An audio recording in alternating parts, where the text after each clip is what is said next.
Pemrosesan data elektronik adalah metode dalam suatu pemrosesan data komersial. Sebagai bagian dari teknologi informasi, EDP melakukan pemrosesan data secara berulang kali terhadap data yang sejenis dengan bentuk pemrosesan yang relatif sederhana. Sebagai contoh, pemrosesan data elektronisasi dipakai untuk pemutakhiran atau update dalam stok dalam suatu daftar barang, dan pemrosesan transaksi nasabah bank, pemrosesan booking untuk tiket pesawat terbang, reservasi kamar hotel, pembuatan tagihan untuk suatu jenis layanan, dan lain-lain. Selain itu, EDP merupakan penggunaan metode otomatis dalam mengolah data komersial. Biasanya penggunaan EDP ini relatif simpel, aktivitas yang berulang untuk memproses informasi dalam jumlah yang besar. Misalnya, update stok barang untuk dimaksudkan dalam inventaris, transaksi banking untuk dimasukkan ke dalam akun dan master file pelanggan, booking dan pemesanan tiket ke sistem reservasi maskapai penerbangan, dan juga lain-lain. Karakteristik sistem EDP adalah konsistensi pengolahan dan ketergantungan terhadap bukti pendukung elektronik yang rentan terhadap manipulasi, sehingga audit EDP concern pada kelayakan pengendalian sistem atau kontrol.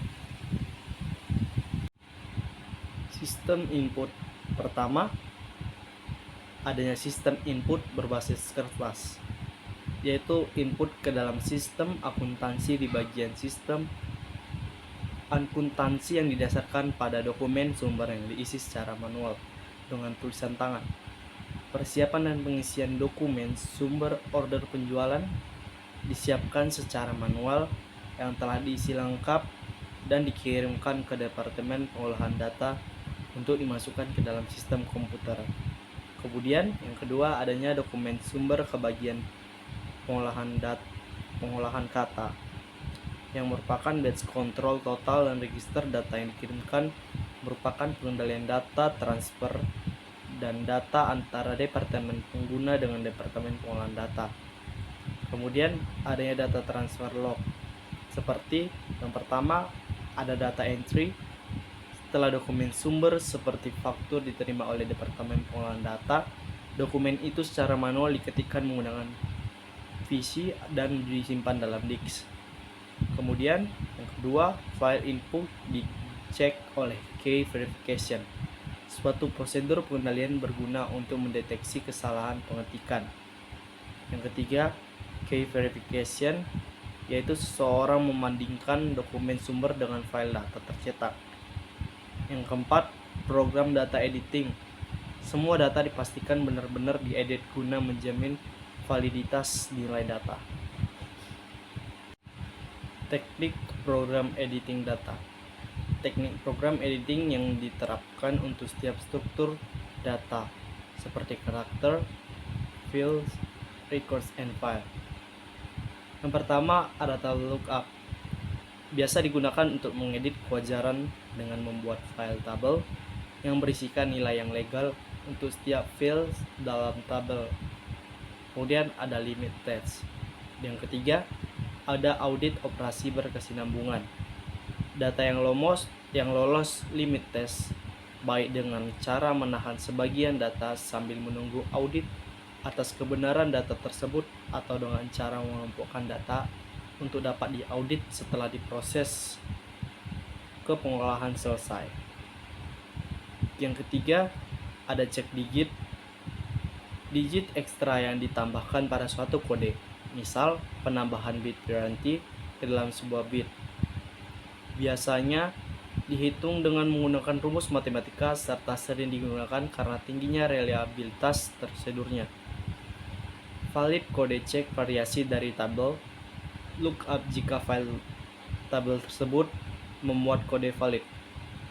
Yang kedua, adanya sistem input tanpa kertas, yang merupakan transaksi yang direkam langsung ke dalam jaringan komputer dan kebutuhan untuk pengetikan sumber dieliminasi. Pertama, adanya permasalahan yang timbul adalah hilangnya peluang untuk melakukan pemisahan tugas dan hilangnya jejak audit, seperti dokumen sumber, perbaikan, dan data entry. Yang kedua, hilangnya pengendalian internal dapat dikompensasi dengan menggunakan log transaksi atau register transaksi. Dilakukan dengan merekam semua input ke dalam file khusus yang secara otomatis membuat tanda tag untuk mengidentifikasi transaksi.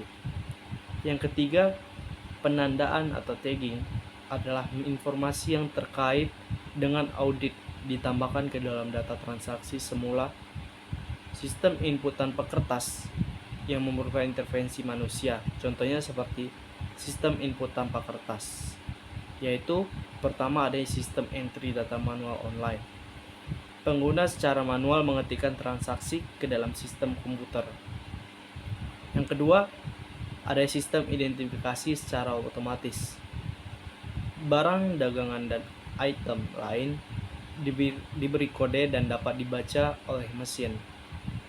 Kemudian adanya sistem pemrosesan berbasis kertas. Secara virtual, semua sistem berbasis kertas dalam pengolahan pemrosesan transaksi biasanya berorientasi batch. Kelemahan utama dari sistem pengolahan batch adalah file dan lampiran tidak up-to-date. Pemrosesan batch dapat dijalankan dengan memperbarui file yang diakses secara berurutan atau secara acak. Pemrosesan batch dengan memperbarui file beruntun, yang pertama yaitu mempersiapkan file transaksi, yaitu melakukan editing data dan validasi. Kemudian record di dalam file transaksi diurutkan sesuai dengan urutan dalam master file. Yang kedua, memperbarui master file. Record dalam file transaksi dan master file dibaca satu persatu dan dituliskan ke dalam suatu file master baru untuk mencerminkan pembaruan sesuai dengan yang diinginkan. Yang ketiga, memperbarui buku besar. Setiap organisasi harus memiliki sistem akuntansi buku besar. Nah, data harus dikumpulkan, dicatat, dikelompokkan, dan dimasukkan dalam catatan yang sesuai untuk memudahkan pembuatan laporan keuangan. Yang keempat, membuat laporan buku besar.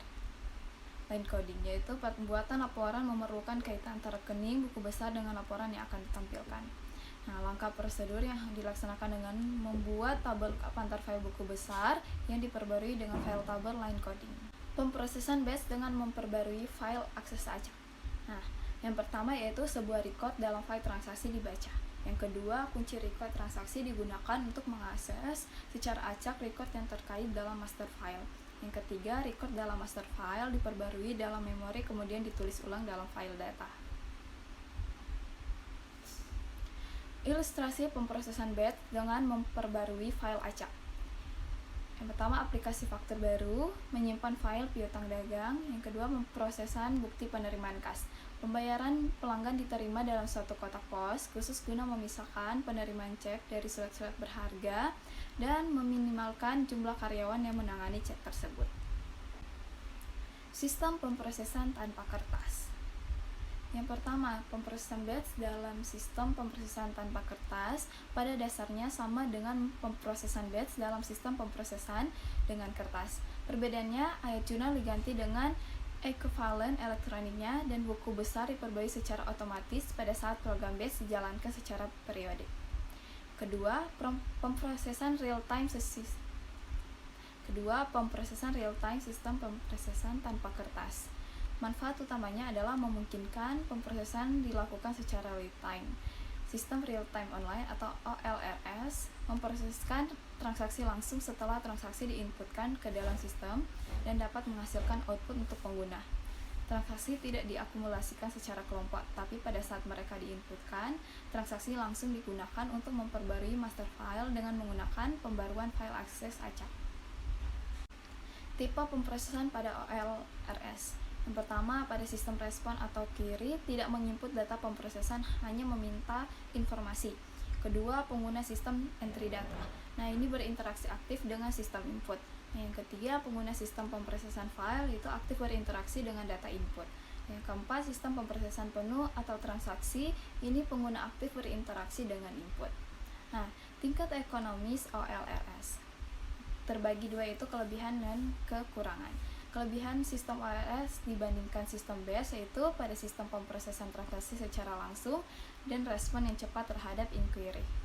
Nah, yang kekurangannya yaitu biaya penerapan tinggi dan operasi sistem cukup rumit. Nah, OLRS lebih sensitif terhadap kesalahan perangkat keras atau lunak, rentan terhadap kesalahan pemrosesan sebagai akibat adanya kesalahan sistem operasi. Berikutnya yaitu sistem penjualan real time. Dalam sistem ini menggunakan teknologi informasi kontemporer untuk memaksimumkan kinerja sistem. Komponen sistem penjualan real time. Yang pertama, sistem POS atau Point of Sales. Sistem mengumpulkan data penjualan secara eceran dengan data dikumpulkan pada titik penjualan tersebut selesai. Yang kedua, teknologi barcoding. Identifikasi input penjualan secara otomatis adalah suatu hal yang esensial bagi sistem real time. Oleh karena itu, barcode dapat dibaca oleh mesin dan teknologi scanner. Yang ketiga, sistem pemesanan EDI. Pertukaran dokumen bisnis langsung dari komputer ke komputer melalui jaringan komunikasi. Pemrosesan transaksi pada sistem penjualan real time. Urutan peristiwa yang pasti akan bervariasi dari suatu sistem ke sistem lain. Namun pemrosesan pemesanan biasanya akan mencakup 7 langkah. Yang pertama, mengirim katalog elektronik dalam pemrosesan pesanan melalui EDI yang memuat produk yang ditawarkan pemasok. Yang kedua, memperkirakan pesanan penjualan pelanggan perusahaan akan menganalisis tren penjualan pelanggan dan memprediksi kebutuhan di masa akan datang. Ketiga, menerima pesanan dan menerjemahkan pesanan yang diterima dalam format yang dapat dikenali oleh sistem akuntansi perusahaan. Terakhir, dokumen diberi nomor urut internal. Yang kelima, mengirim informasi pesanan ke gudang atau ke proses produksi informasi barang yang dipesan dikirim ke bagian produksi atau ke gudang untuk diproses lebih lanjut. Pemrosesan di dalam departemen produksi atau gudang akan didiskusikan lebih rinci. 6. Membuat dan mengirim pemberitahuan bahwa barang telah dikirim, tujuannya agar konsumen tahu tanggal berapa barang yang dipesan diterima. Ketujuh, mengirim barang departemen pengiriman barang dan akan men-scan item persediaan di saat persediaan tersebut dikemas. Berikutnya, pertimbangan khusus pengendalian internal.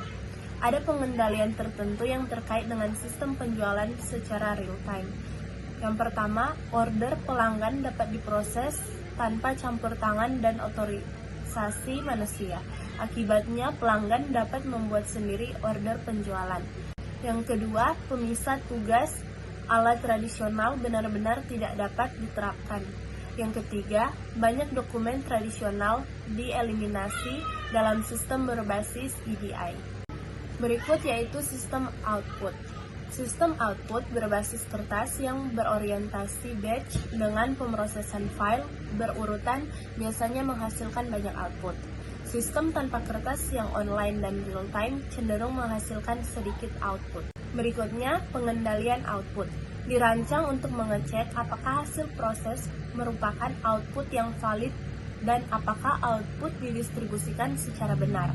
Laporan harus dikaji ulang oleh supervisor di dalam departemen pengguna untuk mengecek kewajaran dan kualitas laporan jika dibandingkan pelaporan periode lalu. Kontrol total harus dicocokkan dengan kontrol total yang dihasilkan secara independen oleh operasi pemrosesan data kelompok pengendalian EDP yang terpisah seiring dibentuk untuk memonitor operasi EDP.